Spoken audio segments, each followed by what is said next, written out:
everyone. Kate Sargent, host of Career Hacks and Snacks, a not quite yet podcast. And I'm super excited to chat with some amazing people about their career journeys, some of the things that were successful and unsuccessful, kind of where they are now, and also judge them for their snacks and hear a little bit about their choices, let them defend their snacks. And so I'm here with Michelle Mattear, super excited to chat with her. And we met each other recently and had just like a phenomenal conversation, had some good chats. So Michelle, tell us a little bit about what you do. Well, Kate, thank you so much for having me. I'm very excited, mostly about the snack part, but I'd love to tell you about starting my own business. When you and I met, we were talking about resumes and careers and jumping into another job. And we talked a little bit about, where I was going to go next. And what you said to me was everything you've done up to this point, which is, I don't want to date myself, but it's a few decades. We won't tell anyone. Yeah, exactly. You said, this sounds to me more like you should go the consulting route. And it was one of those light bulb moments where I thought, you know what? I have a lot of experience doing customer success and working with customers post-sale. And I thought, you know what? If it's not going to happen now, then it's never going to happen. And I launched my own company yesterday. I'm super excited about it. CS Advantage, it's really playing into the onboarding aspects of the customer journey, which is so key. The first 90 days are imperative to get the customer engaged and using your product. Otherwise, in a subscription model, you're going to lose them pretty quickly. So very excited to work with startups, mostly in the software business, that are in need of this to empower them to be competitive in the marketplace and also have a long-standing company. I love it. I'm so excited for you. And I'm always excited to see somebody make that jump into betting on themselves and starting their own company. Because it's been such an amazing journey for me. And I think, like if you're ready for it, it's time. So let's talk a little bit about it. What made the decision for you? Like, where was that final push for you to get going? And how has it been starting it out? What's the process look like? So I really engaged with the business coach and kind of got more niched on what I wanted to offer. Customer success is a very big umbrella. And I realized that if I'm not embedded in the company working for them, it would be very difficult to do all of the aspects of the full customer journey with them. So that's why I zeroed in on the onboarding aspects of it. Where I got to that point was I just knew that I needed to go on my own. Working for a company was great while, I was doing that in my early career, but I realized that I enjoyed this aspect of the job, working with the customers, making them successful with the product. That was the piece of it that I really enjoyed. And so I thought if I could create a company and a job around doing that, then I would be very happy doing this. They always say, if you love what you do, you never work a day in your life. Well, I wanted to get to I don't that know if point. that's true, but I hear Well, yeah, you. we'll see if that's true or not. But if anything, working with customers and getting them to a point where that's why they bought the product, they got out of it what they needed, and they're continuing to use it and they're happy, then I feel like I've done my job. I love it. And, I'm a fan of the horror stories too. So tell me about the worst situation that you've had in terms of customer success or a horrible client that you've had. And you don't have to name names. Oh, What's the worst case scenario? I mean, I have been yelled at. I have been threatened. You have customers who are at the point of frustration. I've been told I'm going to throw your product out the window. They get to a certain point and you really become more of a counselor because you're walking them off an edge to say, okay, I understand you're frustrated. Let's see what we can do to help you. Apologize, apologize, apologize, regardless of whether, you were at fault. You take the ownership of what happened. Maybe they had a bad day. Maybe they rolled on the wrong side, woke up on the wrong side of the bed. You just never know what people are experiencing in that time, but they definitely take their frustrations out. And I think customer success definitely takes the brunt end of the stick on that one because you're dealing with the customers more regularly. Yeah, it's funny that you say that because we used to always talk about that too. Like, you never know what that person did right before they get on the phone with Yeah, you. And you can be exactly. either the trigger point of their day to make it worse, or the one person that listens to them in a world where they're feeling completely out of control too. So I Absolutely. feel like no one puts enough weight on that. Sometimes I feel like the qualifications for like CX people really should be higher. And also, they burn out so quickly because it's such a difficult Oh, sort of experience and people just being frustrated all the time. So I we agree. salute you, heroes of the world that are like calming those of us down. Have you ever been like that with anybody? I'm usually very, very nice Oh, to customer service people, but I had a situation with an unnamed furniture company once that I almost got there. if you're calling customer service or anybody, you have a problem and you want to get it solved. And if they're not being empathetic, which empathy is a huge thing that customer success people need, if you don't have that empathy side and you're just attacking the person and throwing rules and regulations at them and telling them to call 20 different numbers and having to repeat yourself over and over again, that's the most annoying thing as you get transferred from department to Yeah. department to department. By the time you get to the last person, you're about ready to Lose it. scream your head off at them. So, Yes, I love those people and I'm very nice to them, but I also have gotten to that point. What was one of the trigger points in your career that set you off in this direction of the type of work that you're doing? How did you wind up here? Was this kind of like what you thought you were going to do as a kid? oh, absolutely not. I mean, I have always wanted to own my own company. It started, I wanted to be a baker. I was going to own Oh, my own event company, Perfect Events. I still hold that one. I just wanted something of my own. And I was always, looking at people like yourselves that just bet everything and put, themselves out there and said, you know what, I'm going to go do this. And I was always thinking, I admired people like that, but I just really couldn't wrap my head around what it is I was going to do. And I don't know about you, but you just sort of have that light bulb moment of, wait, I can do this. And you really need to understand that you have it in you to do. You just have to trust yourself enough and have, of course, your support system around you that says, yeah, you can do this. And you go do it. I mean, why not you? I feel like you should be a motivational speaker saying all of that because I got to tell you, like, I was kind of forced into it. I mean, I started a side hustle years and years ago, and I was too chicken. I was too Oh, chicken to kind of jump into it, right? I didn't have the parents that were like, take risks, be an entrepreneur. I had the parents that were like, why aren't you a teacher? Like yeah. teacher's a stable salary, like go do that and get your summers off. I love teachers. My family's full of teachers. They're incredible people. But I was like, I wanted to do something different. But I do think for me, it still doesn't feel real. That's the thing for me. I feel like I'm kind of a weird entrepreneur where it was like, I wasn't sure I wanted to do this. I keep calling myself the entrepreneur that wasn't sure. I kind of was forced into it, but I already had like that stable base. And this is where I'm like, you can always go back. That's kind of my other thing too, right? Like if you Yeah. fail at this, you can always go back. But like, why Yeah. not try and bet on yourself while you have the energy for it when you're ready for it? But I do think there's a moment, right? Like you're Yeah. not always ready to be an Oh, entrepreneur, no. I've right? had Like if you think many. about back in your career when you're like 27-year-old Kate would have been like, there's no way I would ever take that risk. No, I mean, working for a company, you have that protection where it's like somebody's telling you, I need you to do this job and I'm going to pay you to do this job. And you have that job security. When you're the one who is paying yourself and Yep. you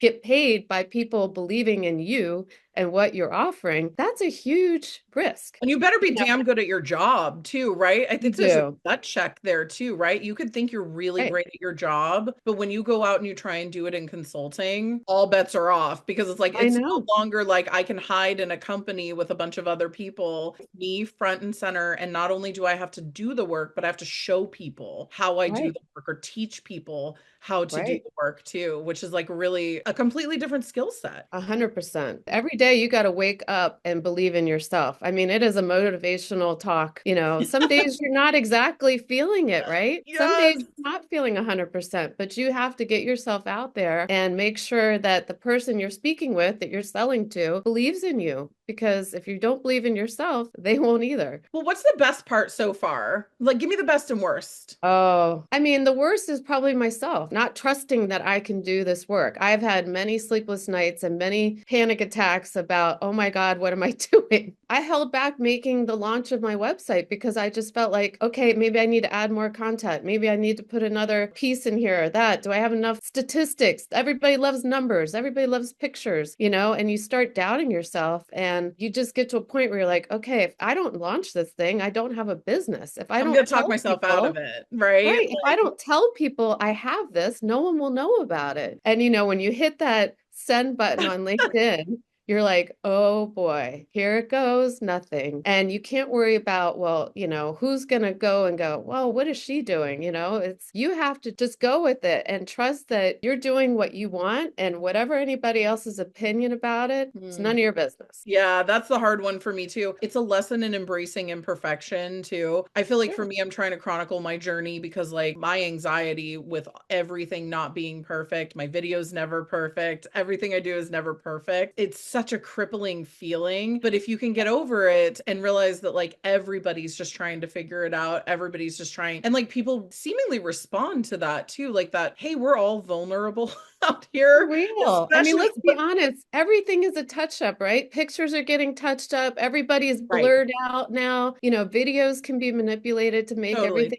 perfect, but we're not perfect. And I think when you let yourself be vulnerable and be imperfect, you relate a lot more to people because we're not perfect. No. And we can't be. I mean, we're people, we're humans, we have feelings. Just to your point of like, it's just you out there now, Yeah. too. Yourself is all you live with, right? It's your brand, it's your personal brand, it's who you Yeah. are, but it's also your business, which I Yeah. think you can't have that like distance from it the same way you can when you work in a company where you can be like, Right. that's my company, it's not me, Right.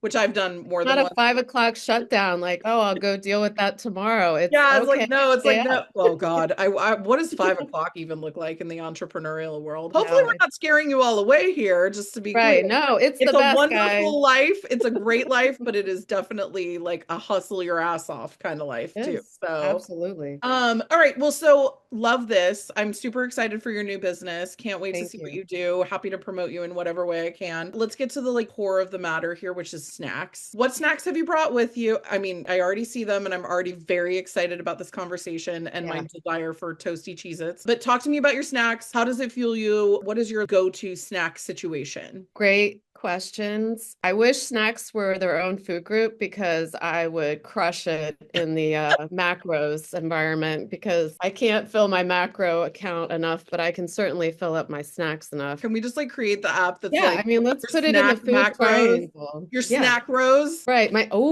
Trademark that shit. Trademark business idea. Don't steal that. Snack rolls. Snack Rose. I mean, It Cheez-Its has to have tried. an 80s theme song, right? Yeah, it's got to have a theme song, and It we'll needs just a like look like mascot. 80s. I don't know why Cheez-Its decided to do so many variations of this. I mean, they should have just stopped with the toasty. I thought the original was great, and then they came out with this OG, and it was like game over. They were like, we failed at making our product. So now we're Right, we going to use the overcooked it. failure of our product to You sell know new that's how this product. happened, right? Like No, I somebody in the don't. kitchen. Oh, I'm just making it up, but Oh, okay. they Please tell probably me. like overcooked like the regulars, and they were like, "Well, let's just taste one, right?" And they're like, "Damn, that's pretty These are good." better. Yeah, Right? but that was, remember you'd get a random toasty Cheez-It? Like every Yeah. once in a while you'd get like a Yes, random it's like toasty that extra Cheez-It. French fry when you get the onion rings. Oh yeah. Or like you get the Yeah. curly fry that happened to find its Oh, way in. You know what I get yeah. upset about though? It's when it's the sweet potato fry and I'm like, get out of my fries. Don't try to make me healthy right now. Don't intermingle my Don't try regular to don't fries try with to sweet pollute potato my fries. homogenous fries right here. Right. Okay, what else? What else we got? We got the Oh Cheez-It. my God. I We're mean, gonna have to find out the obviously, origin. I want to know the origin story of the toasty Cheez-It though, because somebody is responsible for that. do feel like they definitely overcooked them in a batch and didn't want to throw them away. It does pair nicely with the rosé. Yes. This was my go-to Rosé and dinner a few Cheez-Its. times raising kids when I was too lazy to make dinner for myself. Take care of everybody, but mom's got to eat, and this is what she's eating for dinner. You know what I would add to Um, that is like some cottage cheese. I think cottage cheese and extra toasty Cheez-Its are oh, delicious together. And you know what I put in my cottage cheese that's super creepy and weird yeah. is a little bit of white vinegar. I know it's super weird with Oh, pepper, and then you eat it with the toasty Cheez-Its. It's got like a tang. It's super good. oh, Anyway, it's so oh. strange. I know. I know. I mean, I mean, what rosé, was yes. it? I'm thumbs up for both of these so far. Tell me what else you got. So obviously, Twizzlers No, enters the chat. no, No? no. Oh, I Red mean, vines look, only. are you Red Vine? I'm a Because you're red vine, not a California. Twizzler. Toasters, we like the OG Twizzler. No. I Twizzlers tried taste Red like Vine. weird strawberry wax. Okay, but yours tastes like tires, like I get somebody that. burned like a string off of, Like and really oh, delicious red dye number 40 tires. yeah, I mean, America, we love our red dye. I mean, Red dye Europeans are number like, 40. I don't think I put think that I'm on our food. semi-allergic. I think I'm I sort of mean, allergic to red dye number 40 at some point. Like it makes my face all red, but oh, whatever. but I you're like, it's worth it. Give me some remember more those red big dye. tubs that you get at like Costco. My mom would buy those and we would just like take handfuls of them with us to Oh, school. yeah. I mean, Oh, trust me, Costco makes a big old thing of these individually wrapped, so you have to and they work stick for it. together. Twizzlers are trash. It's okay. I still love Oh, you. Extra toasty Cheez-Its plus the yeah. rosé. I'm gonna like Yeah. you're over here, and then All the day. Twizzlers bring All you day. down It's a like little bit such a over here. nice pairing. I mean, it is a good flavor. You got a little bit of the sweet in the Yeah. rosé. You got a little A bit little of the like salty. crunchy, salty in Yeah. the Cheez-Its. I'm telling you, unless you hate cottage cheese, I try the like. cottage cheese and Cheez-Its with a little bit of like tiny dash of vinegar and a little bit of pepper. So, so delicious. I'm So, with you. okay, well, thank you so much for bringing excellent snack choices, except for one. And I'm really excited about your new business, and I really appreciate you coming on the show here. Where can we find you? Where can we reach out to you if we're looking for some support on that customer success side or just to network with you? So my CS Advantage is my website, or you can reach me at Michelle at mycsadvantage.com. Amazing. And we'll do more of these because I feel like we're going to have a really good time and I can't wait to chat with you again. So, everybody, thanks so much for coming to Career Hacks and Snacks. Exciting to get to know a little bit more about Michelle and her,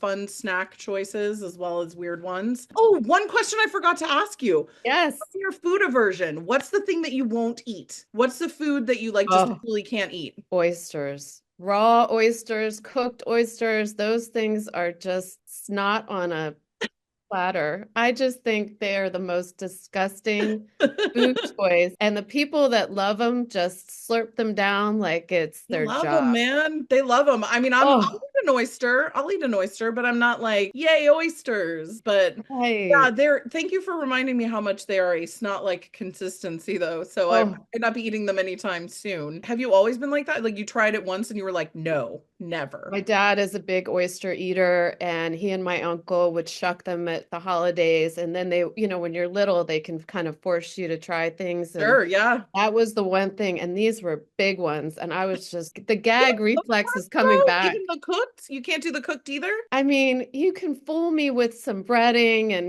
put all the fancy stuff Yummies. on top, but I know what's underneath that. And it's that nasty oyster. And I am just Okay, I mentally love it. checked out, I checked love out it. Okay, well, for thank you for sure. sharing your innermost feelings about food as Thank well as you. your sort of career journey with us. I really appreciate it. All right, thanks everybody for joining us. Career Hacks and Snacks. Check us out on LinkedIn whenever we decide to post them. There's no cadence yet, but take care and thank you so much, Michelle. Thank you so much, Kate. Take care.